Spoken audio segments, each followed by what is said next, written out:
What's up, Scorpio? Thanks so much for checking out my channel here at Reflexive Moon Tarot. We are doing your new moon reading. The moon is moving through Scorpio in the new phase. It's when I'm recording it. So, new you, fresh and ready to channel your kind of like detachment, healthy emotional detachments, basically, in a nutshell. And like, you're a very emotional person and most likely very detached as well in many ways. Scorpio is the more like the most fiery version of all the water signs, so it's an interesting dynamic when it comes to y'all. But anyways, let's see what the oracle has to say. The moon oracle, moonology.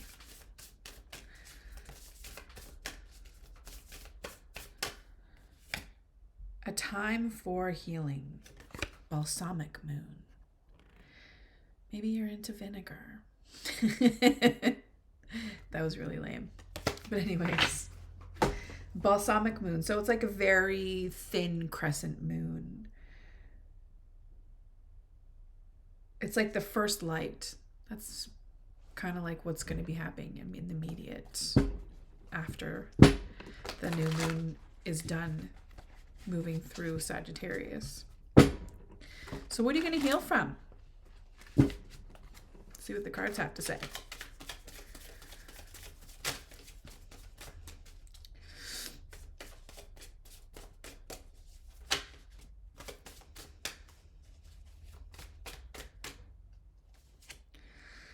We have the Ace of Wands reversed. So healing is definitely a good idea. Doing some healing work. You may not really have the energy for it right now. You could be completely depleted of your energy at this time, just really needing to take a break and have some me time. I hope that you're not sick. If you are, oil of oregano, anything that's high in vitamin C, any teas that are high in vitamin C as well. So pine needles, boil those up.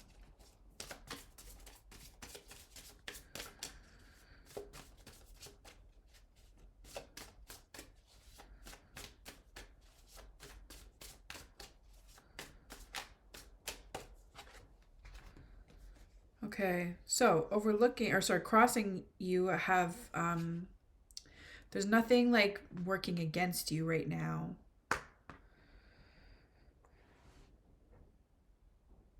There's nobody in the background trying to take from you or trying to ruin your reputation, overlooking the situation.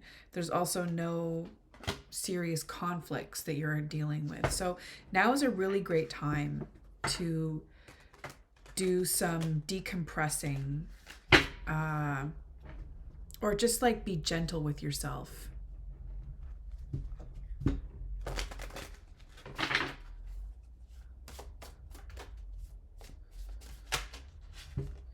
We have the Page of Wands. You are lacking in energy. So I would say that because the page is in this spot, your burnout right now, or whatever health ailments you might be experiencing or energy blockages, this is going to be a teachable moment for you. You're learning how to grow. And sometimes that also means like learning from experience how much of yourself you can give and what it is that you can manage when it comes to actualizing your goals and reaching them. So, you know, it might be time to go back to the drawing board with plans and making sure that you have the supports that you need to keep yourself, to keep your foundation whole as you continue to move forward. Then we have the Ten of Wands. The Ten of Wands is basically telling you that you know that you got a lot on your plate and that maybe you had way too much on your plate and you need to let a few things go or repurpose some things, okay?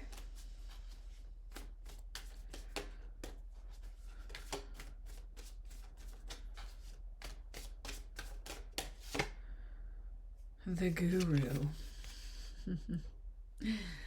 Mariska Hargitay. That's such a racist, terrible movie, but it's so funny at the same time. Oh my gosh. We are embodying the essence of Mike Myers right now. Hey, shout out to Mike Myers. So, into me I see. Okay. The Guru or the Hierophant. Oh no. Is this the Hierophant? What's number 5? Isn't that terrible? It is the Hierophant, yeah. So this is the teacher as well. They are a spiritual guide, not just a teacher like education. This person is a spiritual guide. They have the method. They know the method to the madness, but in this case, they don't. There's like something off-putting with this individual. If this is you, this is needing to be your own, like learn how to be your own spiritual guide, and you need to connect with your spirit. Now you could be dabbling in psychedelics, and those can be helpful, but they can only take you so far. And at some point, you're going to have to tell yourself if you're using them regularly or too regularly, am I just using this as a mood altering vice, right? So get real with yourself when it comes to that. This is also about keeping your word. When we talk about priests, it's all about contracts, spiritual contracts. Any type of agreement that is bound by your word is involving a power greater than yourself, or creator, God, whatever you want to call it. So, ceremonies, agreements, treaties, it all is, physical, mental, emotional, spiritually relevant. Okay. So this is in reverse. This means that you're going to be faced with this. This burnout has got you spiritually at a deficit on some level, and you need to go back to the drawing board and try again. Now, what this is saying to me is that you may not do that yet. You may not be ready to do that, but at some point you're going to keep hitting walls. You're going to you're going to be hitting walls like with your face if you don't smarten up. The guru, the Hierophant reversed is not something to take lightly, because it's ruled by Taurus, this is about being solid. This is about owning up to the ways in which you need to domesticate yourself, or that you are domesticated, and how authentic that is. Marriage as well. Like when it comes to marriage and partnerships, how honest with yourself are you being about that? So, things to think about when it comes to the idea of marriage and what that means to you, and not the actual act of, signing those papers or, walking down an aisle, barf. But no judgment at the same time. Like, this is... Anyways, it's not about walking down the aisle. It's not about signing documents and becoming Mr., Mrs., Ms., whatever, okay? It's about your attitude towards what a union is. And, if you are too caught up in it being about being a Mr. or Mrs., like, you need to research the history of marriage and what it represents. And it's all about property and ownership of women, okay? It is 100% a product of sexism and patriarchy, and it is really toxic. So, on the one hand, it's a beautiful celebration of a union. On the other hand, it makes me want to barf, and it's valid. Okay. So please understand, and maybe come, meet me halfway on the barfiness of why, or the history of why marriage is so important. And, it goes beyond that too. Like, I might be preaching to the choir about some people, to, some of you Scorpios out there, I might be preaching to the choir. And, when it comes to marriage and rights, like if you're talking about, all like including all genders and sexualities within the institution of marriage, and having benefits and all the things that is a part of the like heteronormative dream. That's just it. It really is a product of heteronormativity, and that we all are so caught up, or that we all need to unpack what that is, because people on a daily basis who even, for example, are cis straight but just want to be single, there's pressure to be coupled up. And it's a heavy burden to carry sometimes when you're feeling like your family is judging you because you are not with somebody, right? So if that's you, I'm really sorry that that's happening.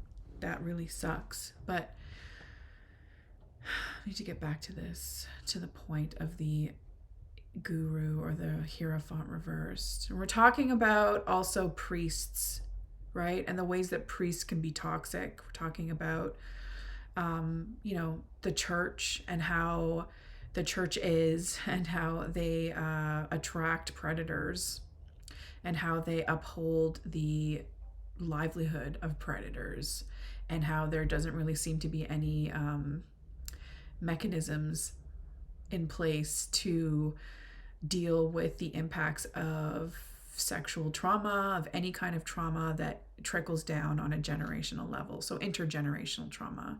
And that applies to anybody that is involved in the church, whether it has been forcefully as a product of colonization, or, people, which arguably is the church, period. But people who consent and who love and who spiritually connect with those teachings, that's valid. It's 100% valid. And people like that are also impacted by those, by violence within those institutions, no matter what their culture or creed is. Okay, so these are things that we also need to come to terms with and get on the same page about when it comes to taking care of our future.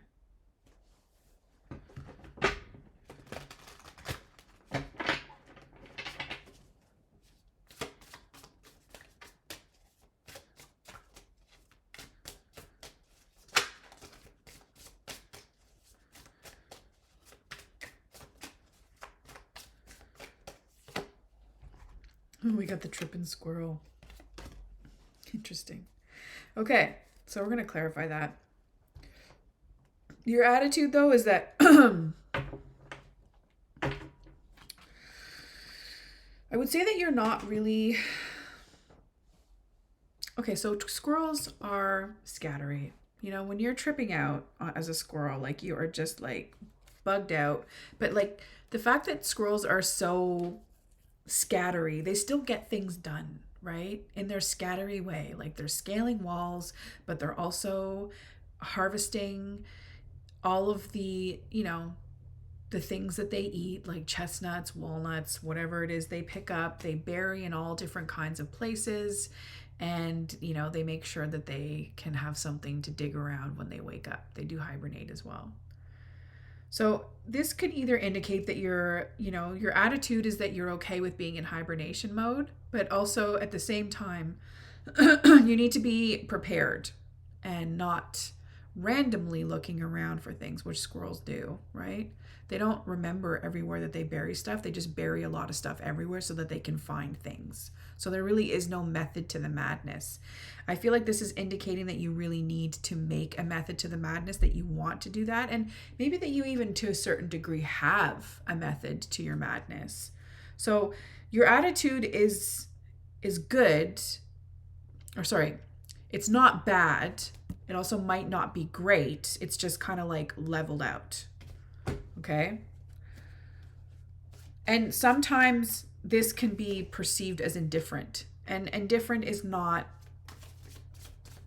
fueled by love. Indifference is fueled by a lack, right? It's just like not giving a fuck.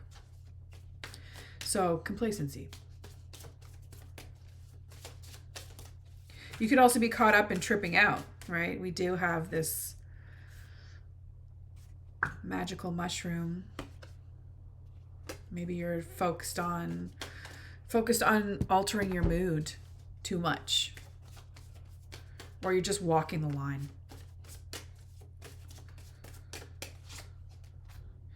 All right, so people see that you're hurting over something, okay? You're grieving or you have been wronged.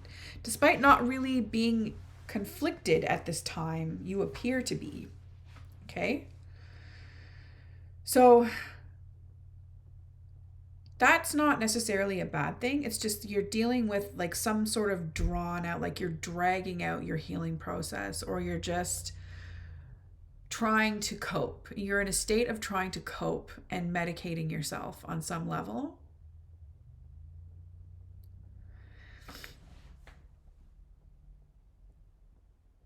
And it could also be that you know, there are some people that want to see you struggle. And so that's how they perceive you, as a hurt individual. And your hurt can be like you could be hurting. You know, life hurts for various reasons. But let's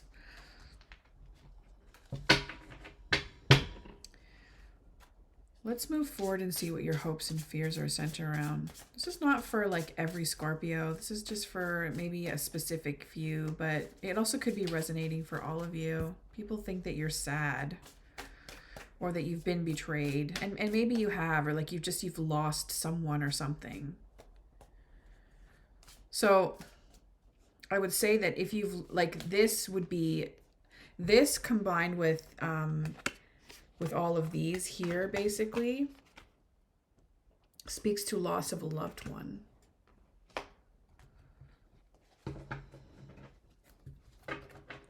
So people recognize that you've lost somebody, perhaps. Or you've lost something. Maybe you lost your mojo. Whoa. All right. Okay, so you hope to find the type of satisfaction again that you get from having someone who's there for you, from like a brother or sister or sibling, cousin, best friend.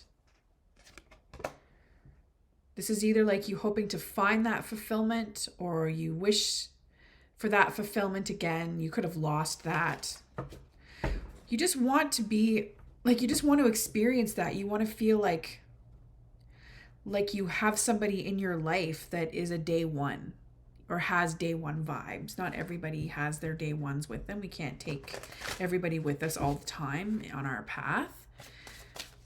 But you are seeking day one vibes from life. You hope to feel that again. Maybe you've lost that sense on some level.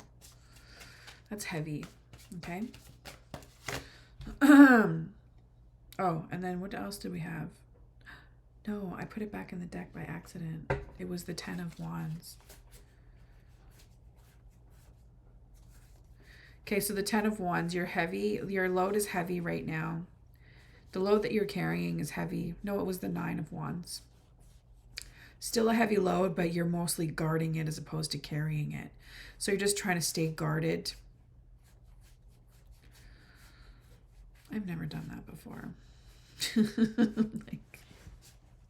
That was unintentional, but maybe it was meant. Maybe it's just meant to, I pulled the wrong card and it just went back in because it wasn't meant for you. But the 9 of Wands, it's being on the defensive. It's like you're a wounded warrior. You're a wounded warrior, and you need to balance yourself emotionally to find peace. Balancing yourself emotionally so that you can mentally process and prepare yourself for this 10 work that you'll eventually have to do, because this is literally the embodiment of all that you carry. So it's not like it's just something that you get handed and then you got to deal with. It's like you have this already. You've been handed this. This is your lot in life, okay? This is what you're doing right now. You're just kind of protecting it. You're guarding it. You're not even really doing anything with it. You're just trying to heal and put in that time, because time is really what heals us. There is work that we do that we have to be cognizant of, but it's also like the amount of time that we put in that gets us to move on. We got make love, not war. Ain't that the truth?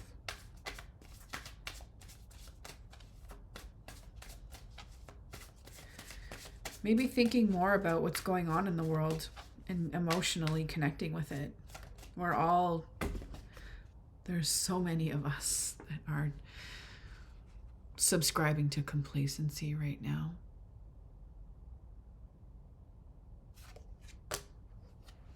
It's gross. It's fucking gross. We're all implicated.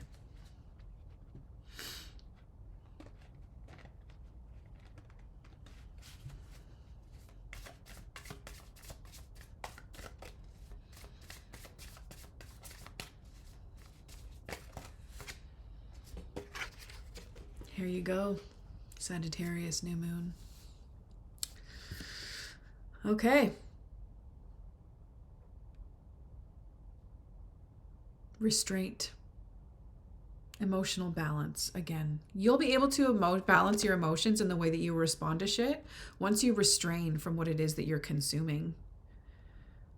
Or whatever behavior. It doesn't have to be consumption. It could be like you could be eating too much. You could be smoking, drinking, whatever.